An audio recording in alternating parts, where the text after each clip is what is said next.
আসসালামু আলাইকুম গাইস। তো আজকে হচ্ছে আপনাদের সাথে এইটুকু ভিডিও শেয়ার করতে নিয়ে এসেছি যে বাচ্চাদেরকে প্রতিদিন একটা করে অন্তত কলা খাওয়াবেন।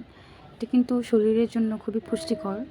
তো ওকে আমি অর্ধেক কলা আমি নিজে খেয়ে মানে খাওয়াইছিলাম। তো এখান থেকে হচ্ছে ও এখন নিজের হাতে নিয়েছে যে খাবে।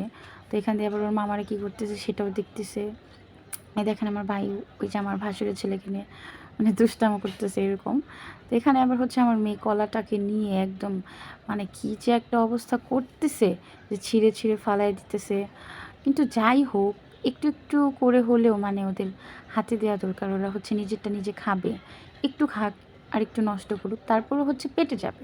তো আপনারাও বাসায় ট্রাই করবেন সবাইকে, মানে নিজেদের বাচ্চাদেরকে আর কি, যে খাবার যাই থাকুক বাসায় হাতের মধ্যে দিবেন, কিছু খাক কিছু ফালাক।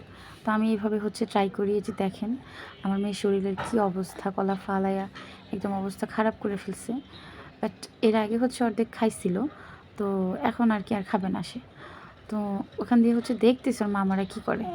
তো আপনারা ভালো থাকবেন, বাই বাই।